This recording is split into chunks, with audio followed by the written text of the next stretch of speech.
Oh my, we're actually rolling. What's up, everybody? Welcome to the Podcast Engineering Show. My name is Chris Curran. Happy you're here. We're going to cover a bunch of the Daily Goody blog posts that I write every day on podcastengineeringschool.com. And if you want to receive those Daily Goody posts in your email, you can sign up for that. You can get them every day, or you can get a weekly roundup. So check that out. First of all, I'm going to play you something, a little bit of audio, that is going to demonstrate the difference in levels between a podcast host's voice and the intro music, for instance. So I'm going to play some music, and I'm going to play some clips over it at different levels. And I want you to listen critically, and I want you to decide which level you like the best. I think the first one I'm going to play is, let's say it's at 0. By the way, the music is going to stay the same volume the entire time. And I'm just going to adjust my voice, which is the host voice, right? I'm going to adjust my voice, the volume of it, over the music. So it's going to start out at 0, and then I'm going to actually drop it down 2 dB for the next little clip. And then the next clip, I'll put it plus 2 dB. And then for the next clip, I'll go back to the first one where it's at 0. So here's the thing. Listen to this critically, as if you're mixing it. And I want you to tell me, which level do you like the best? Which sounds the best to you? Do you like the voice a little louder over the music, or do you like the voice a little bit sort of buried within the music, or a happy medium? So I'm going to play these right now, and you can let me know which one you think is the best. Number 1, number 2, or number 3. And you can comment on the post for this episode at podcastengineeringschool.com. So just comment and say which one you like best, 1, 2, or 3. Okay, here we go.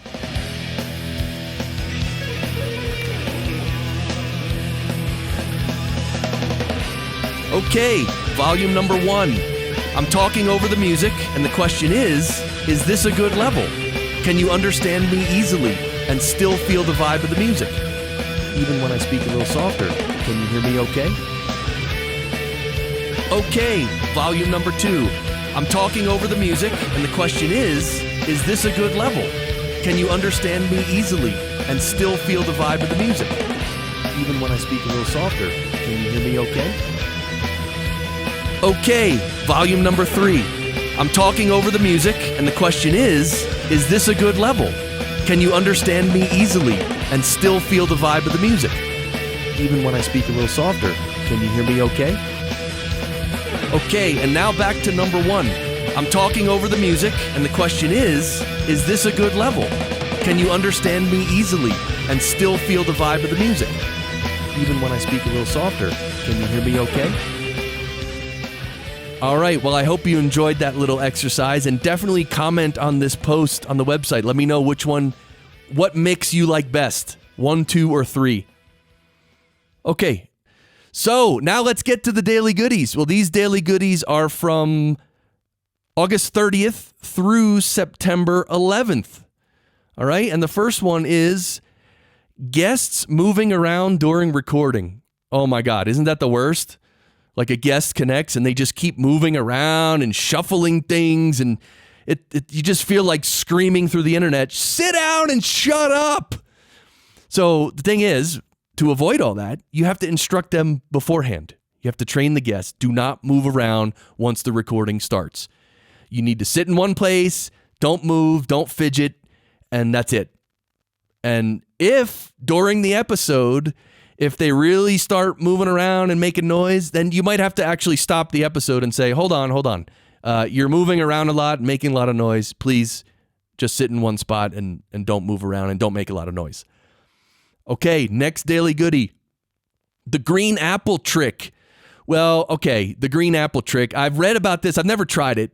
Apparently, if you eat some green apple, the Granny Smith apples, the sour ones, right? Not the Golden Delicious, the Granny Smith sour ones.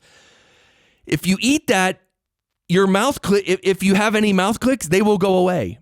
Your mouth will not click at all. But the thing is, it's only for like 10 minutes after you eat a little bit of this apple. So I think some voiceover people use this sometimes. but it's certainly not like this awesome trick that everyone does and all that. It's not that. I think it's kind of interesting. Maybe maybe on one of the Podcasters Lounge streams, I should do it. Right? Well, I'm not a really super mouth clicky person, but maybe I should eat some green apples and we'll have to do some critical listening there as well. Okay, next Daily Goody. Warning listeners about extreme volume spikes. So this is a really cool post. I'm just going to describe it briefly, but it's one of my longer posts, and literally it's probably 3 paragraphs. It's not long at all. In fact, it's 2 paragraphs, but the last paragraph is larger than average.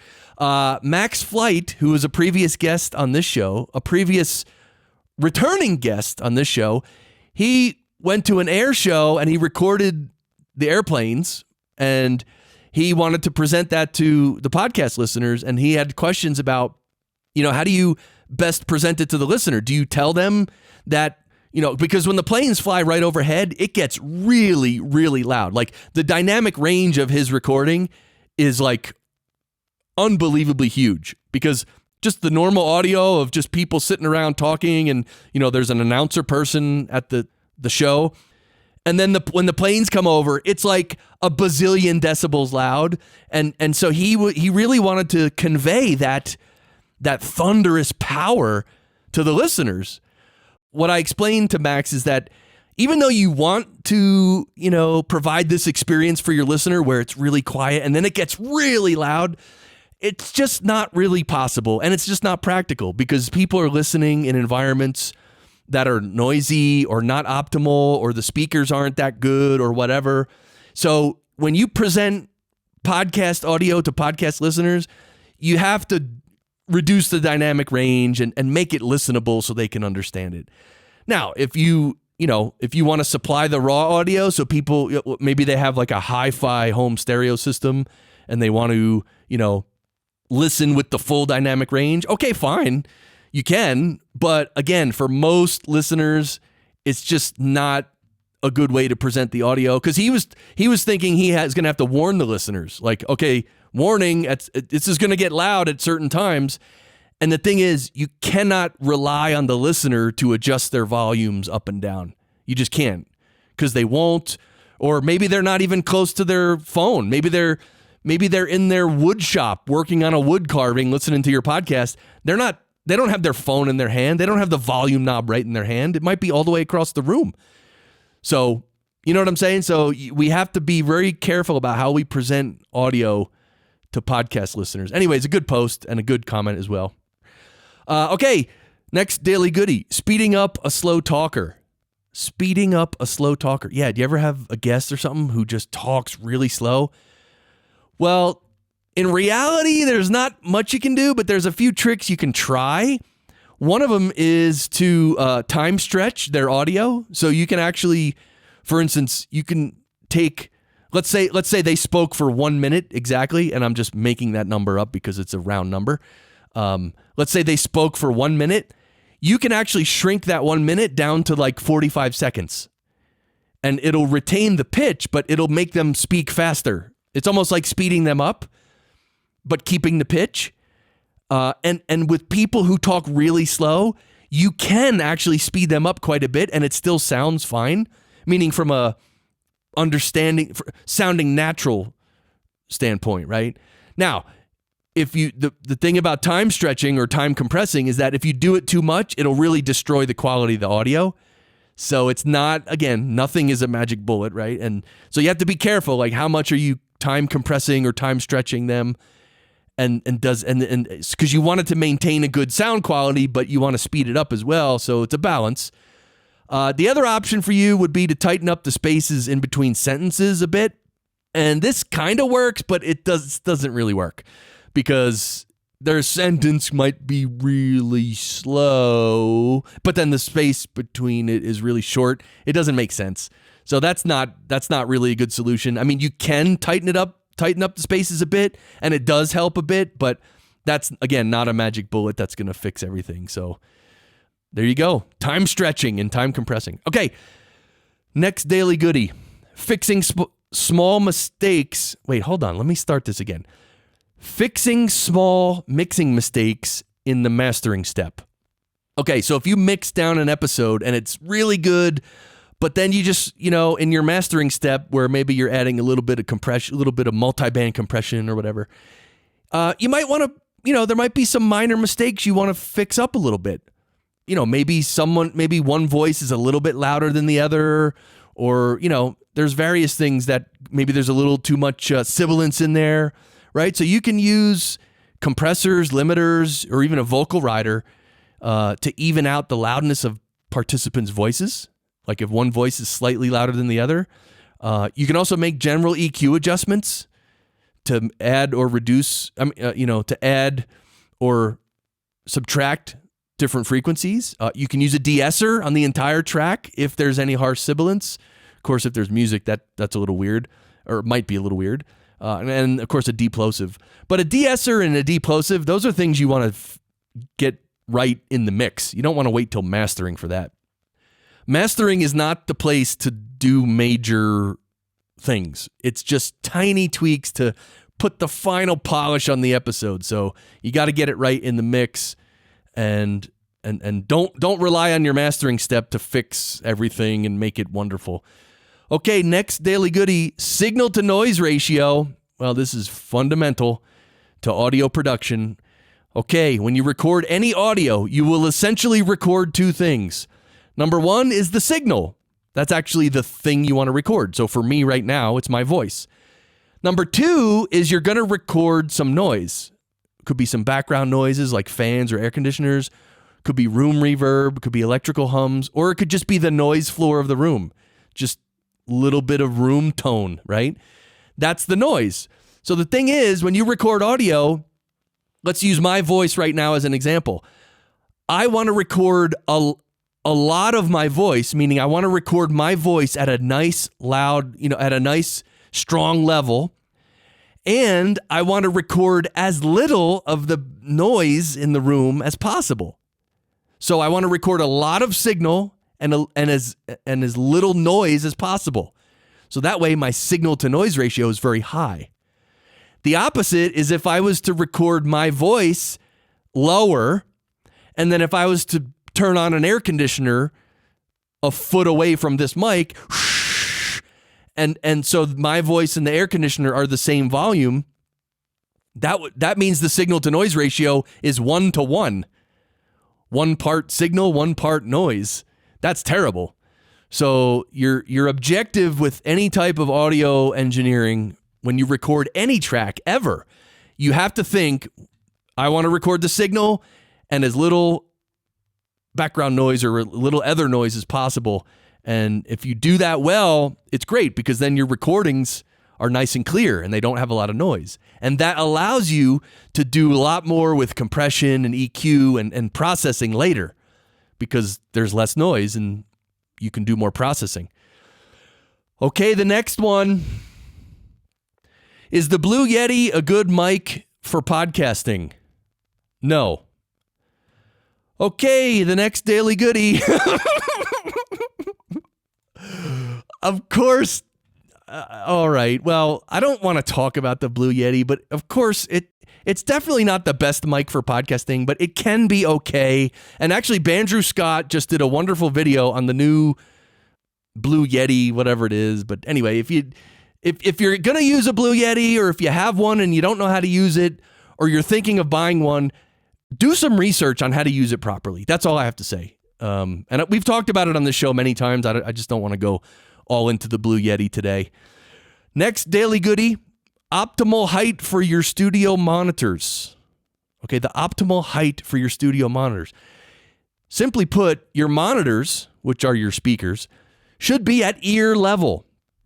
They should not be sitting on your desk pointed up at your head, and they should not be way up near the ceiling and pointing down at your head. They should be basically at head level or ear level. And that's the best height for your monitors. And I see a lot of pictures of podcasters who they'll have their computer, they'll have a desk that they sit at with their computer, and then they'll just have their speakers sitting on the desk. Like not on speaker stands at all, sitting on the desk. So the speakers are like pointing at their stomach. And that's not the correct place to put monitors. It's really not. So put them at ear level. Okay, next daily goodie is the Kramer Master Tape plugin. This is a Waves plugin, and I just started trying this several months ago, and I kind of like it. It adds a little tape saturation, which again isn't, vital for podcast production, but it does add a nice little saturation, which I don't know, I kind of like. This is not a must-buy plugin, okay? But I don't know, I kind of liked it. Okay, the next one, a guest with a bad mic cable. All right, look, if a guest has a bad microphone cable, first of all, you're not going to be able to have them replace it on the spot because they probably don't have another mic cable there. They don't have a backup cable usually. So, but with a lot of times, so here's the problem. A lot of times with an old or damaged cable, sometimes when you move the cable, you hear that crunchiness, and that's terrible. But if you don't move the cable, like if you just set it somewhere and don't move it, like literally don't move it, don't touch it, it will not have that crunchy sound. So that's how you can get through a session with a bad cable, is try to put it in a place where it's where the crunchiness is not there, and then don't touch it. Don't move it, don't even look at it, and hopefully it'll work for the entire session without that crunchy sound. Anyway, that sounds funny. All right, next daily goodie, second to last one actually. Using a large diaphragm condenser microphone without a pop filter. Okay, if you're gonna use a large diaphragm condenser microphone, well, first of all, you should have a pop filter, right? You should have a windscreen or a pop filter, whatever you want to call it, because large diaphragm condenser microphones are very sensitive. It's probably the most sensitive type of microphone in existence. Large diaphragm condensers. I mean, you could just put a little air on the diaphragm and it'll distort. It'll be a huge plosive. So definitely, if you have a large diaphragm condenser, and I have a list of them in this post, by the way, the Neumann TLM 102, Neumann TLM 103, the Audio-Technica AT2020, the Rode NT1A, and there's a few others. But here's the thing: use a pop filter. Okay, definitely, just you have to use it. So do it and get one, and you'll be fine.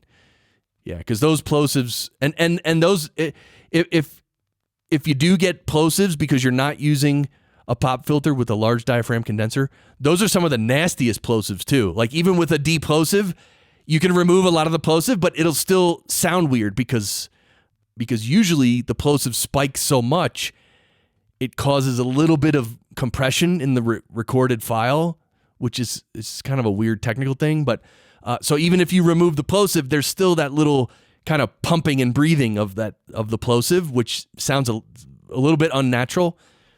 Anyway, maybe that's too deep. But anyway, all right. And the last daily goodie for today: tweaking your standard sound each episode. Oh my God, this is so important.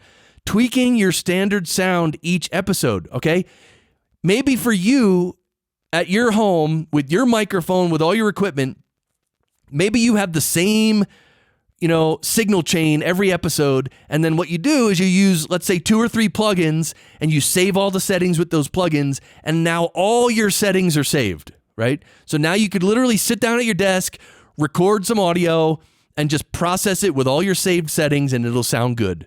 Great. One thing that happens when you have guests, though, is your sound might sound great when you're alone, but when you put it next to a guest, maybe they have a certain sound. Maybe they're on Skype and it sounds terrible, or maybe they're on the phone and there's no low end. What you usually want to do when you have a guest is slightly tweak your sound just so it blends a little better with the guest's sound.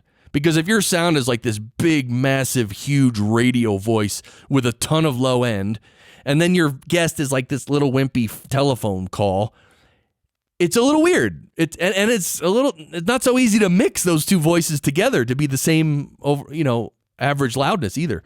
So you might want to slightly tweak your settings every episode to make it sound better with the guest. And you don't have to, and a lot of times you don't have to, but sometimes making little tweaks in those situations will actually make the entire episode sound better for the listener.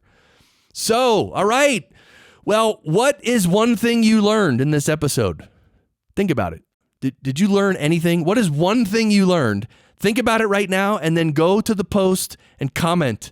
Leave it in the comments on the post for this episode at podcastengineeringschool.com and tell me what you learned. I would love to know. And obviously, if you have any questions about what I talked about, let me know and I'll answer you. And I hope you enjoyed the different levels of my voice over the music in the beginning, because that's really cool. And obviously comment on that as well. Let me know which one you like best, the medium level, the lower level, or the louder level.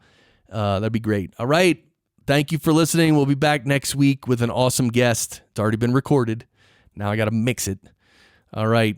See you, everybody. Bye.